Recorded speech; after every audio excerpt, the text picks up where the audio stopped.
So the talk tonight is about rocks and fossils of the Central Coast. And I'm not sure if you're aware of it, but we live in a very amazing, geologically amazing place.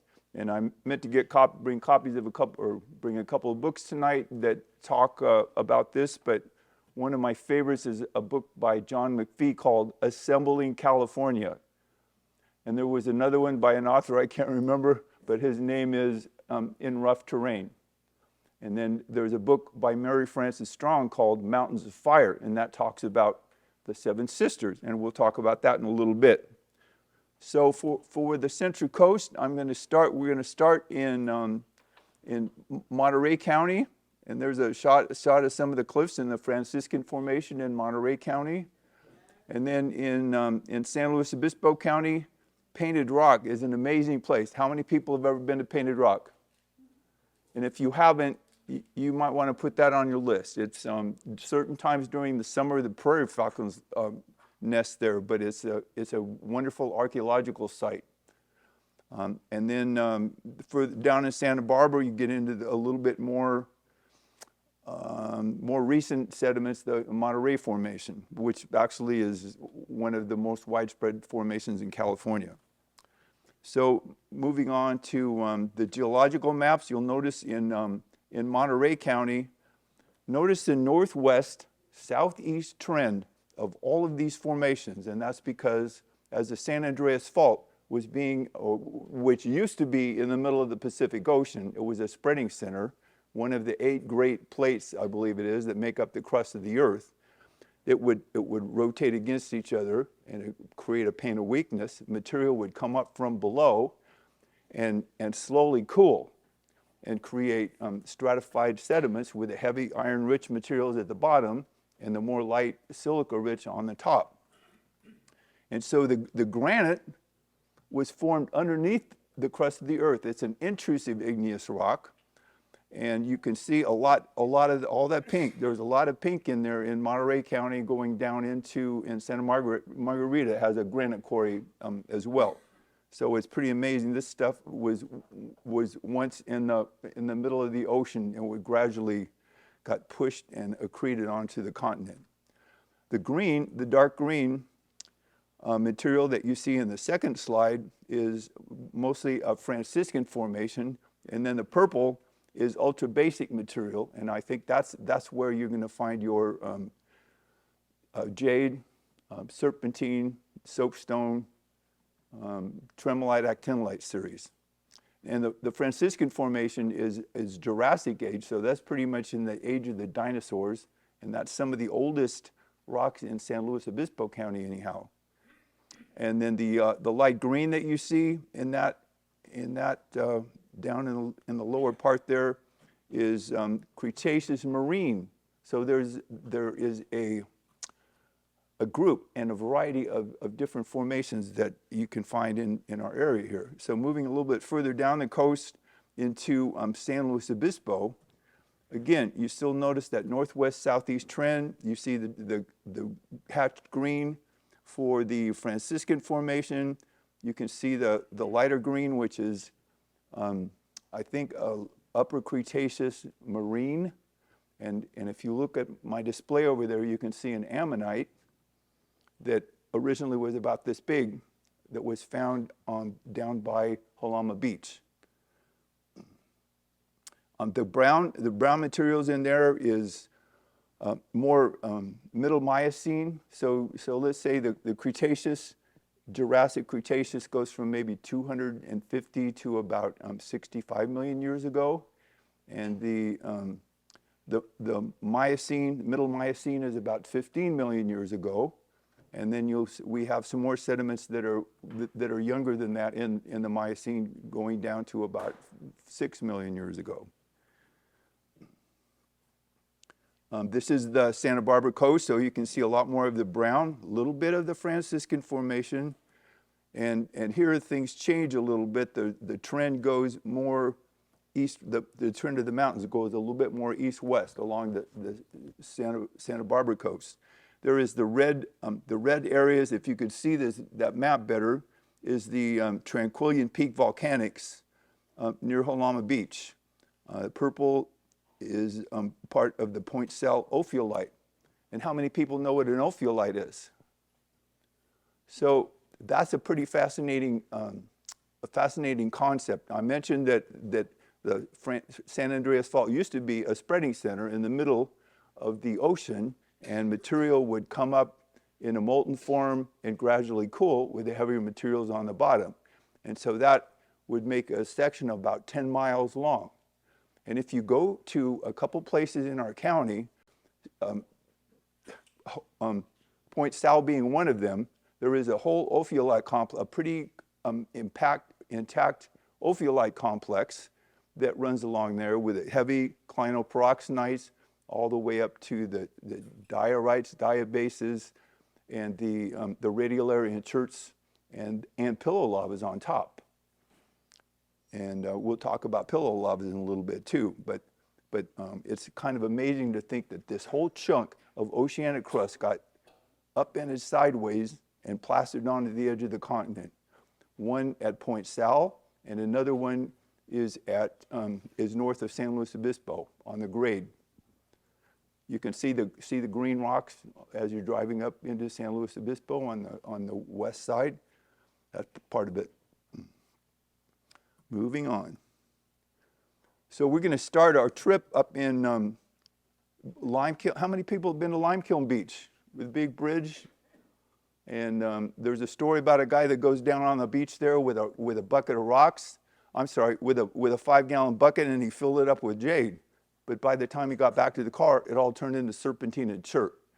And so that illustrates the fact that it's difficult sometimes in the field to tell the difference between chert and jade. One test usually is the knife test, where if you scratch on the bottom of it and it scratches with a knife, it's probably not jade.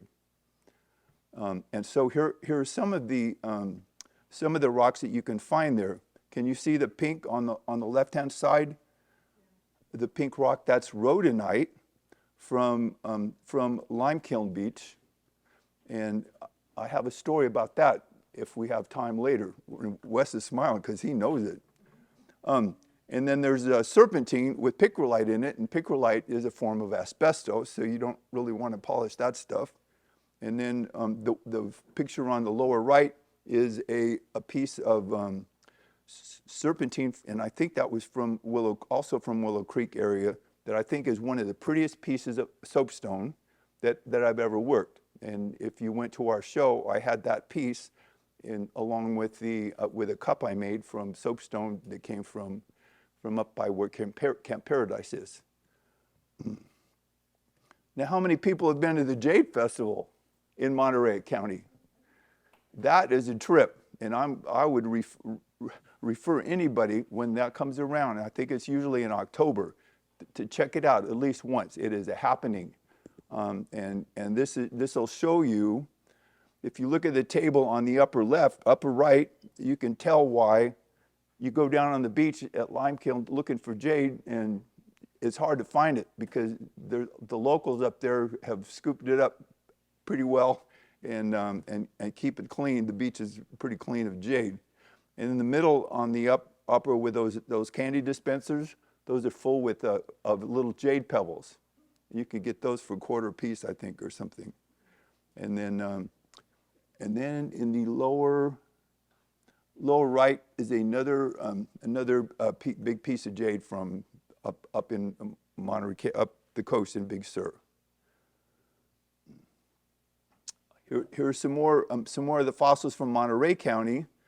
Upper left is a bivalve, and the middle is a crab called Ponyxia that you can find on Carmel Valley Drive, and you can also find some down in the Atascadero area. And the one on the right, upper right, are arc shells, and in the lower left is a mammoth tooth that was found near Castroville. And we have some mastodon teeth and bones that were actually found in the Pomo. We'll get there next. So this is in northern San Luis Obispo County along the beach. At Moonstone Beach, here's a caution. There are no moonstones at Moonstone Beach. The rocks that you find in the beach there that are round and white is chalcedony. And chalcedony is a cryptocrystalline form of quartz. Moonstone is a feldspar. Feldspar is the most common mineral at the Earth's surface, but moonstone is not one of those common ones. It's fairly rare. And when you turn it in the light, you get a nice blue chatoyancy in it. There's a lot of pretty rocks down on the beach at Moonstone, but Moonstone is not one of the ones that are there. The sphere with the red fractured pieces in it is called brecciated jasper, and that is a very common rock that you find in areas where you have faults. The rest in the middle part of the country, I guess there are no faults in the middle part of the country, at least earthquake faults. And so that is kind of significant for fault zones. And there's several types of brecciated jasper, and you can find it all the way from Monterey County down to Figueroa Mountain and maybe further in Santa Barbara County. One fun field trip we took was at San Simeon Creek. You can stop at the little campground and cross under the bridge and go down on the beach and collect rocks there. And it's pretty good collecting after a storm. And then you can also drive up the creek sometime, although that's private property up there and you need permission from the Pedotes, theoretically, to collect there. But that's what the picture in the lower right shows. The next picture is a couple of other rocks that you can find in San Luis Obispo County on the beach. The one on the left is called mushroom rhyolite, and that comes off of Highway 46. And then the other one is bicanoid that Templeton is famous for. And if you look on my display over there, I have a part of a bicanoid that's polished.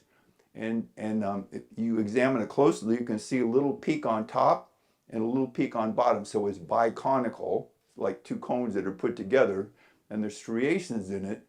And when the scientists or archaeologists found those in the early days, they thought that they were fossil clams. But it turns out that they're a formation that occurs inside the rhyolite up off of 46. Next, here is a variety of brecciated jasper and rhyolite. The one in the upper middle was discovered by one of our ladies who it was my pleasure to see at our show. Dediite came, and years ago, I want to say the early 2000s or something like that, Dediite moved to our area, bought a house in Avila Beach, she and her husband, and she was a red-headed fireball of a lady that collected rocks in Arizona. And so she came here, she walked down on the beach, she goes all under the pier, way down the beach, around the corner of this big rock, and in there she found this interesting looking rock. And she took a big piece to Mr. Lingerfeld over here, who is our sphere expert, and said, "Wes, I'd like you to make me a sphere out of this rock." And Wes looked at it and said, "That is an ugly rock. It looks like concrete." And so she, amazingly, she kept her temperature. Anyhow, she said, "Would you please just cut the rock and let's see what happens?" So Wes cut the rock and it comes out and he goes, "Well, that's not too bad." And then I'm not sure how he got the inspiration to put it under a black light, but it fluoresces about 2 colors under a black light. 3 colors? 2 colors under a black light. Green and what? Okay, yeah. So it's he said, "Well, that's pretty good." So Dediite was justified. And then one of our other local legends, Ralph Bishop, said, "Well, we're going to have to call that Dediite." And so for the next 3 shows or so after that event, Dediite was a hot property for Orcutt Mineral Society. Here's some more of our local rocks. The upper left is a sagenitic aragonite. And that was found near the men's colony. So Ralph told a story about taking a friend of his over there. He said, look, we're going to find some neat rocks here.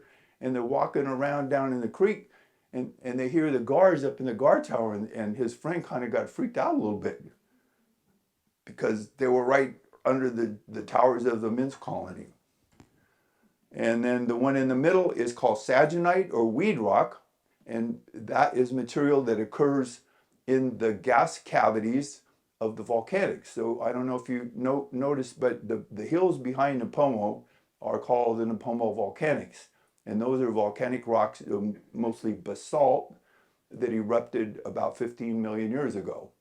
And so it had gas in the cavities, it made cavities, and then the gas evaporated and left a residue, and so the quartz was dissolved from ash and seeped down into the cavities and filled them in and created some amazing, two pretty amazing rocks that Nipomo is nationally famous for. One of them is the saginite agate, and the other one is marcasite agate, which is on the right hand side of that picture. And marcasite is so saginite is a rutile that grows in these cavities. So it's just like little needles coming up, and then that gets surrounded by the incoming quartz. And the same as the marcasite is, I want to say it's iron sulfide, kind of like similar formation to iron pyrite, and it's an oxide, I think. And then it gets entrapped in the quartz and makes some pretty fantastic agates. So when I work for Caltrans as a paleontology coordinator, we had a lot of projects going on all over the place, and a lot of those were in the Franciscan Formation. And I said, I'm pretty sure that Franciscan is not really very sensitive for fossils, and so we had to hire an expert to look into it and to make, if we could determine that the Franciscan Formation was low sensitivity for paleontological resources. And he only found one indication of, and it's not necessarily even in place, is a vertebrae supposedly from a plesiosaur. And that's the closest I think that we come to a dinosaur in San Luis Obispo County.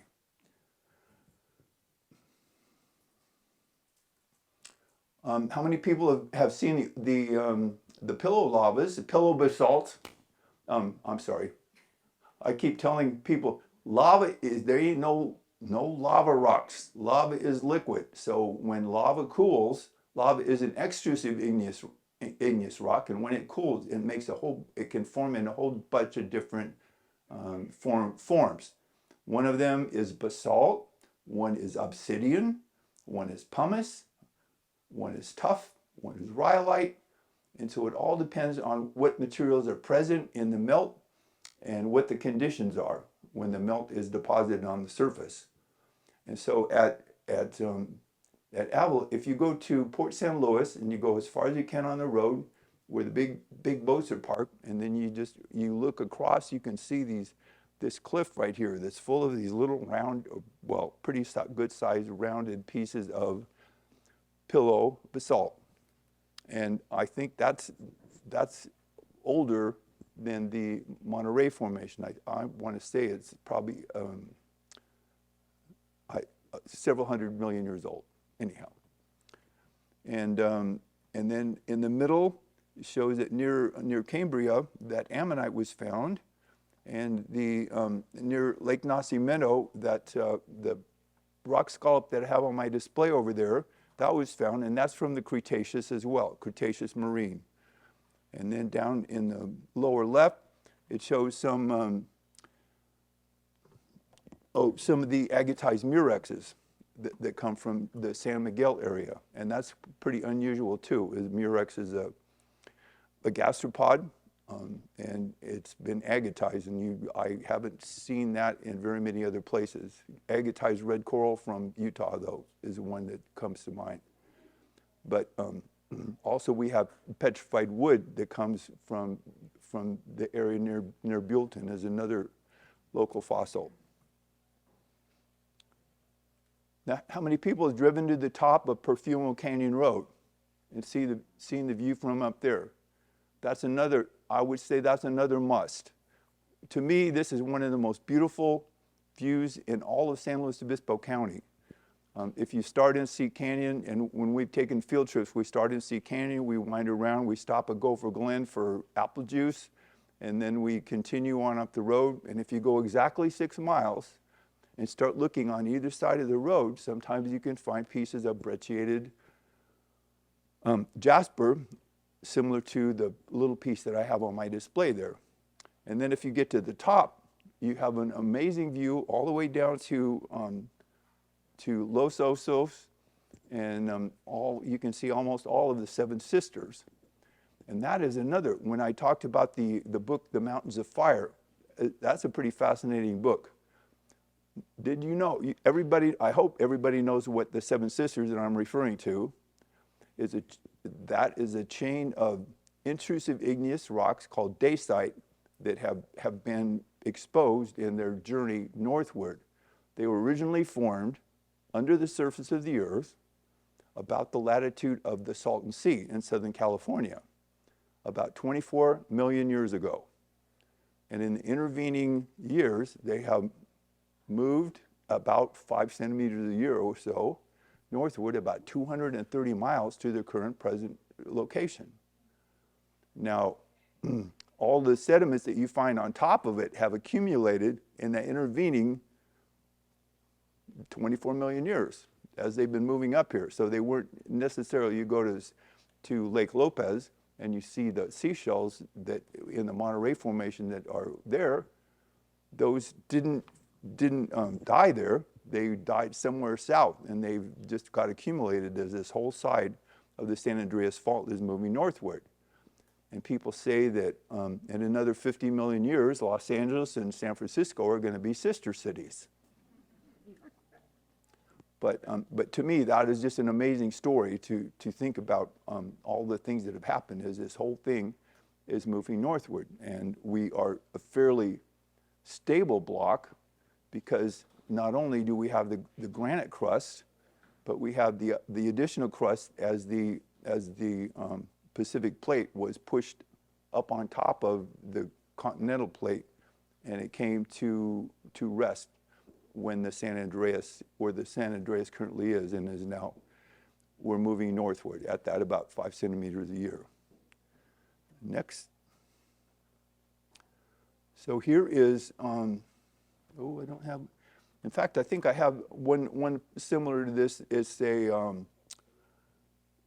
death strata, and I guess my label is wrong.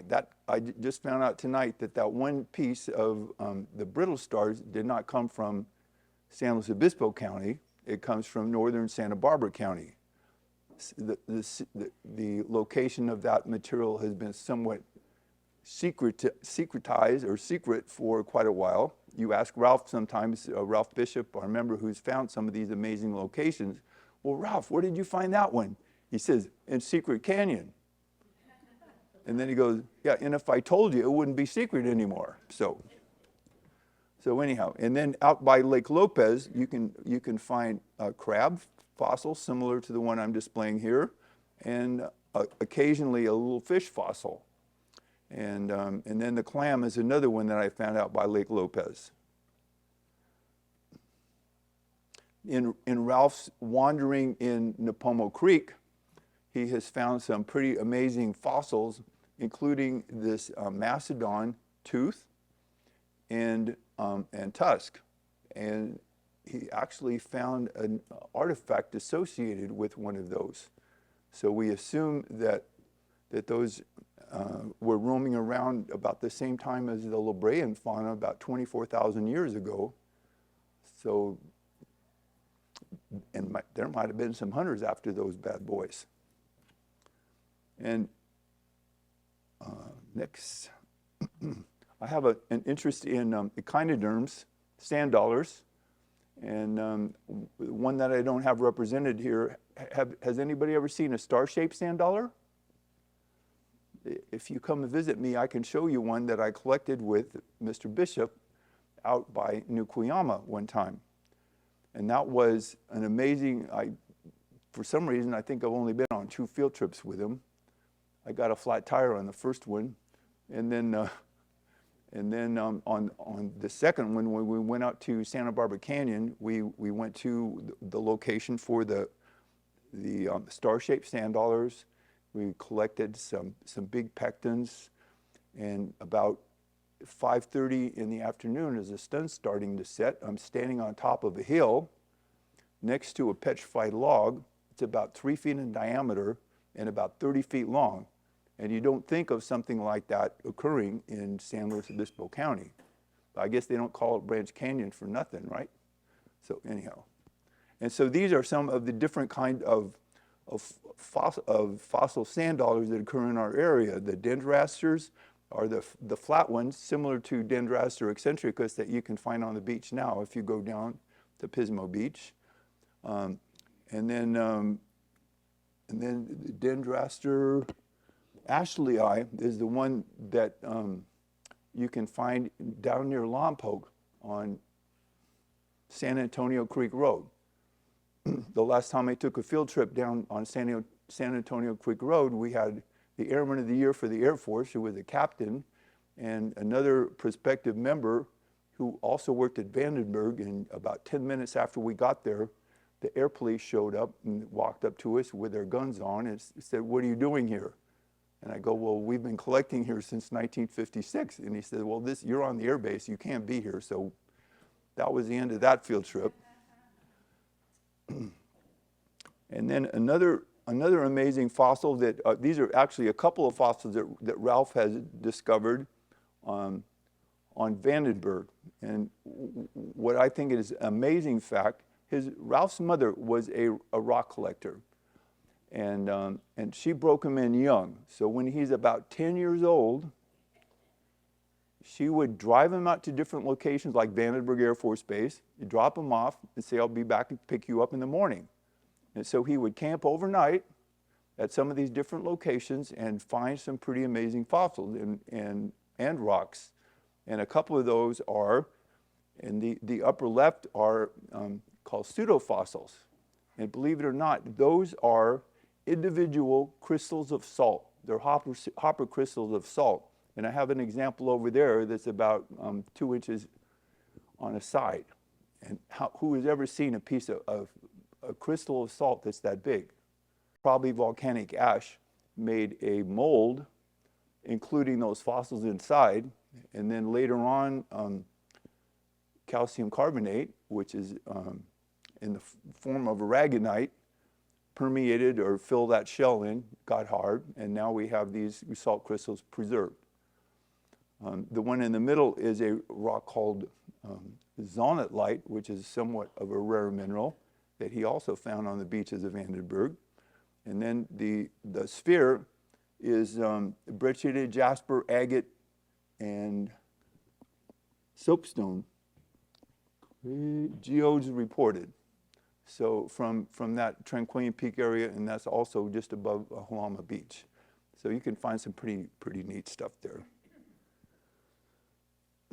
This is Big Sandy, and we haven't been there for a long time, near San Miguel, and you can see some more of the brecciated jasper spheres here of different kinds, and that was a really fun field trip. And out near, I think, like I said, near Ozina is another really fun field trip that the club has taken, and it is in northern Ventura County, off of, I can't remember the name of the. Oh. Okay, yeah, off of Highway 33, and then it's Lockwood Gulch Road, and you go out 10 miles or something like that to Rays Creek Road, and then in that big creek there, you can find this material, black and pink, that is, and because of the organization, I'm calling it I think it's a metagranite, a granite that's undergone metamorphism, and I think it's very old material. And you can see the sand dollars. Oh, I think that's I'm sorry, I can't see my screen very well, but the star-shaped sand dollar that I was talking about is in the lower middle, and then a big pectin from Santa Barbara Canyon is on the right of that. And also the petrified wood up there comes, I think that comes also from near Buellton, the petrified wood. So we have a lot of different kind of materials here. This one is about a 2.5 foot long fish that Ralph, I believe, found in the quarries, the Diatomite quarries in Lompoc. And I understand that, what's the name of the canyon? Megalito Canyon is the largest diatomite mine in the world. And what's diatomite used for? For filtration is one of the main uses for filtration purposes because it's so fine. And what diatomite is the bodies of silica-bodied plants called diatoms. And so these diatoms, they die and they slip to the bottom and they build up these big beds and they get compacted and somewhat recrystallized. And so that's how diatomite occurs. And chert, you hear us talking about chert. Chert is essentially the same thing, only it's not plant bodies, it's animal bodies called radiolarians. They're also single-celled. And I'd love somebody to tell me why, when the radiolarians die and build up these big bed and get compressed and become chert, why that's so much harder than diatomite. I think that, well, yeah. Well, what's the name that chert's caused?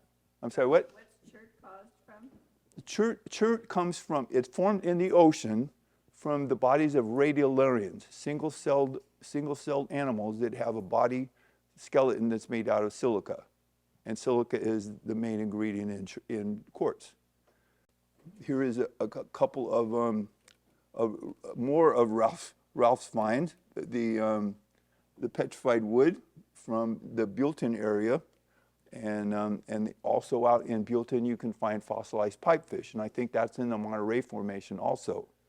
And pipefish, supposedly, you can find live ones in Avila Beach today. I've never seen any, but supposedly you can find them.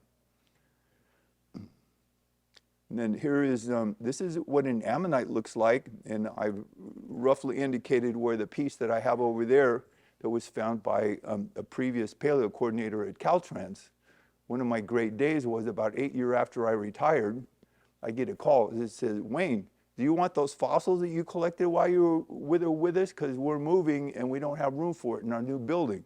I go, I'll be right there.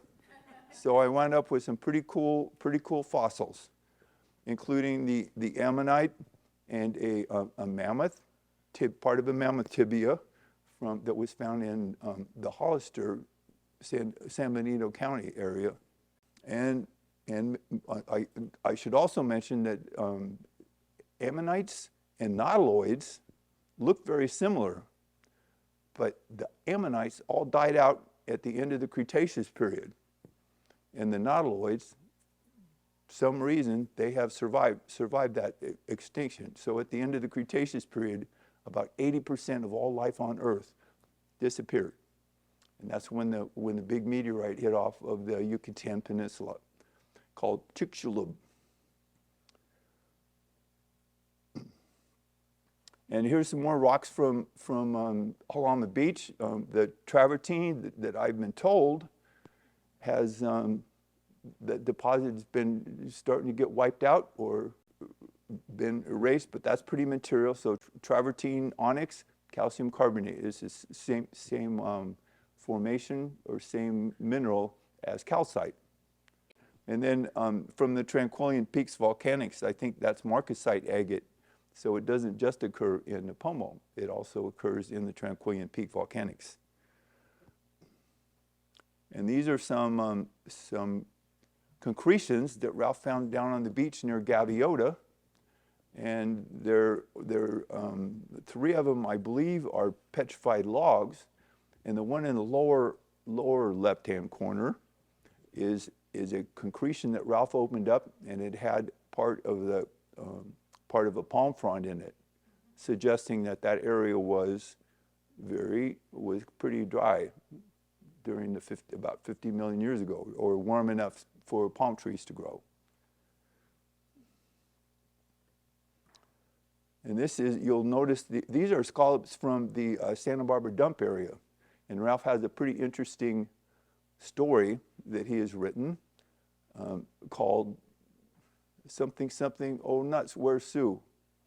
And he and a friend and his friend's girlfriend went collecting in this one area right by the Santa Barbara dump, and they thought that somebody was approaching, so the guys jumped in the car and took off. And then they get down the road a little bit and they go, oh nuts, where's Sue? So, but these are pretty, you can see why somebody would want to collect them, because those are almost as big as a dinner plate, some of those scallops. And then I think this next one is probably one of the most amazing fossils that I've seen from our area. And you'll notice that a lot of what I've been talking about in Santa Barbara County is fossils, because that's what a lot of the formations are. Like I said, the Monterey Formation about 15 million years ago is one of the most widespread in California. And up north near San Ardo, they're drilling in the Monterey Formation and producing oil. So I think this is my last slide. And this is a jaw of a shark that Ralph found in that, I believe, in the Gaviota area. Refugio area. And he took it into the Santa Barbara Museum of Natural History, and the people there looked at it and said, oh no, Shelley's gonna have a cow. So Shelley Applegate was the LA County Museum of Natural History shark expert, and he had identified 3 different tiger shark, I believe it, mako shark. Mako sharks based on individual teeth that he'd found. I don't believe anybody had ever seen a jaw like this before. And all 3 of those teeth occurs in this one jaw. So it kind of shot his doctoral thesis down, big time. So I think that's pretty much all I had to say about that. They also tried to steal it from you. They did. They said, well, would you just leave us here so we can study it? And he goes, no. So he was offered $45,000 for that fossil. So it's a pretty valuable fossil. All right, thank you so much.